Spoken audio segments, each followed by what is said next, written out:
নমস্কার বন্ধু, আশা করি সকলে ভালো আছেন। জানেন কি, এই ভারতবর্ষের পুণ্যভূমিতে এমন এক শিব মন্দির আছে যা দিনে মাত্র দুবার ভক্তদের দর্শন দিয়ে গোটা মন্দিরটি অদৃশ্য হয়ে যায়। প্রতিদিন অদৃশ্য হয়ে যাওয়া এক আশ্চর্য শিব মন্দির। সারা ভারতবর্ষ জুড়ে ভগবান শিবের অসংখ্য মন্দির রয়েছে। মন্দিরগুলিতে সাধারণত শিবলিঙ্গে শিবের পুজো করা হয়ে থাকে। শিবলিঙ্গ হল পরমেশ্বর শিবের নির্গুণ ব্রহ্ম সত্তার একটি প্রতীক চিহ্ন বা সিম্বল। ধ্যানমগ্ন শিবকে এই প্রতীকের সাহায্যে প্রকাশ করা হয়। লক্ষ্য করলে দেখা যায় কিছু না কিছু বৈশিষ্ট্য প্রত্যেক মন্দিরেরই আছে। আজ বলবো এমন একটি মন্দিরের কথা যেটি দিনের মধ্যে অন্তত দুইবার মাত্র ভক্তদের দর্শন দিয়ে অদৃশ্য হয়ে যায়। জানাবো এই মন্দিরের সাথে জড়িত এক অদ্ভুত পৌরাণিক কাহিনী। এই মন্দির কোথায় অবস্থিত এবং কিভাবে সেখানে যাবেন, সকল বিষয়ে। তাই ভিডিওটি শেষ পর্যন্ত দেখতে থাকুন। আর চ্যানেলে নতুন বন্ধু হলে চ্যানেলটি সাবস্ক্রাইব করে পাশে থাকা বেল আইকনের অল অপশনটি সিলেক্ট করে নিতে ভুলবেন না, যাতে ভবিষ্যতে এমনই সকল ভিডিওর নোটিফিকেশান সবার আগে আপনার কাছে পৌঁছায়। তাহলে চলুন ভিডিও শুরু করি।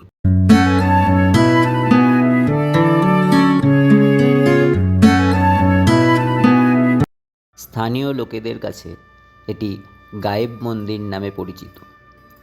150 বছরেরও বেশি পুরনো মন্দিরটি তীর থেকে মাত্র কয়েক মিটার দূরে আরব সাগর এবং ক্যাম্বে উপসাগরের মাঝখানে অনন্যভাবে অবস্থিত।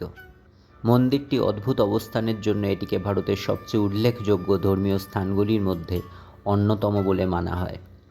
মন্দিরটি গুজরাটের ভরুচ জেলায় অবস্থিত। ভদোদরা থেকে এর দূরত্ব প্রায় 70 কিলোমিটার। মন্দিরের আরাধ্য দেবতা স্তম্ভেশ্বর মহাদেব।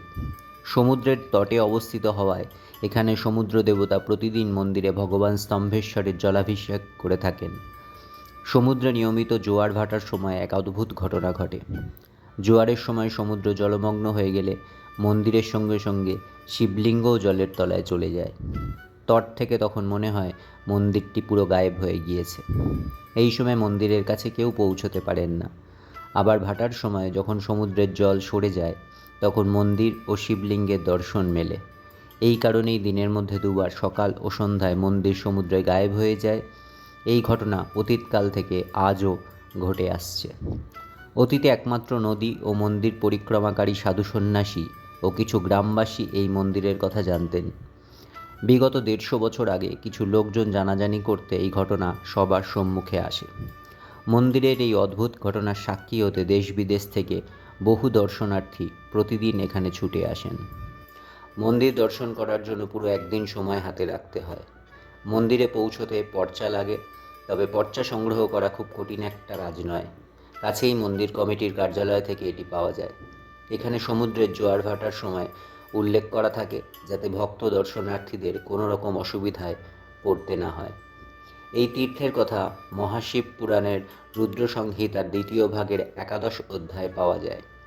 প্রতি পর্বেই যেমন একটি ছোট্ট কাহিনী আপনাদের জানাই, আজকেও সেরকম একটি ছোট্ট কাহিনী এই মন্দির সংক্রান্ত যা পুরাণে লেখা আছে সেটা আপনাদের জানাই। পুরাণ মতে তারকাসুর কঠিন তপস্যা করে শিবকে প্রসন্ন করলেন। দেবাদিদেব শিব প্রসন্ন হয়ে প্রকট হলেন এবং বর প্রার্থনা করতে বললেন। তারকাসুর শিবের কাছে অমরত্বের বর প্রার্থনা করলেন, কিন্তু শিব বললেন চিরকাল বেঁচে থাকার অধিকার তিনি কাউকেই দিতে পারেন না, অতএব অন্য কিছু চাইতে হবে। কিন্তু তারকাসুর অমরত্বের জন্য নাছোড়বান্দা। অবশেষে তারকাসুর একটু বুদ্ধি কাটিয়ে চালাকি করে শিবকে বললেন, শিবপুত্র কার্তিকেয় ছাড়া ত্রিভুবনের আর কেউই তাকে যেন বধ করতে না পারে। শুধু তাই নয়, তাকে বধ করতে হলে কার্তিকেয়র বয়স হতে হবে মাত্র 6 দিন। শিব একটু মুচকি হেসে বললেন তথাস্তু। বর পেয়েই তারকাসুরের আনন্দের আর শেষ থাকল না। শুরু করলেন ভয়ঙ্কর অত্যাচার। চারদিকের মানুষজন, দেবতা, মুনি ঋষি সকলেই আতঙ্কিত হয়ে হাহাকার রব তুললেন। পরিত্রাণের পথ পেতে দেবতা, মুনি ঋষি সকলেই ভগবান শিবের শরণাপন্ন হলেন। শিবের শক্তিতে শ্বেত পর্বতের কুণ্ড থেকে 6টি মাথা, 4টি চোখ এবং 12টি হাত নিয়ে জন্ম নিলেন শিবপুত্র কার্তিক। মাত্র 6 দিন বয়সী কার্তিক তারকাসুরকে বধ করেছিলেন। কার্তিকেয় কেউ যখন জানতে পারলেন তারকাসুর ভগবান শিবের ভক্ত, তখন তার হৃদয় অপরাধ বোধে ভরে উঠল। তখন ভগবান বিষ্ণু কার্তিককে পরামর্শ দিলেন তারকাসুরের বদ্ধস্থলে শিবালয় নির্মাণ করে শিবলিঙ্গের পূজার্চনা করতে। তাকে সাহায্য করার জন্য দেবতারাও এগিয়ে এলেন। সকলে মিলে মহিসাগর সঙ্গম তীর্থে বিশ্বনন্দনকে স্তম্ভ স্থাপন করলেন, যেটি স্তম্ভেশ্বর তীর্থ নামে পরিচিত। ভক্তদের বিশ্বাস, কার্তিকেয় দ্বারা স্থাপিত এই মন্দিরের শিবলিঙ্গ দর্শন মাত্রই সকলের সব কষ্ট দূর হয়ে যায় ও সকল মনস্কামনা পূরণ হয়ে থাকে। ভগবান শিব হলেন প্রাচীন শহর স্থানেশ্বরের প্রধান দেবতা, যা এখন কুরুক্ষেত্র নামে পরিচিত।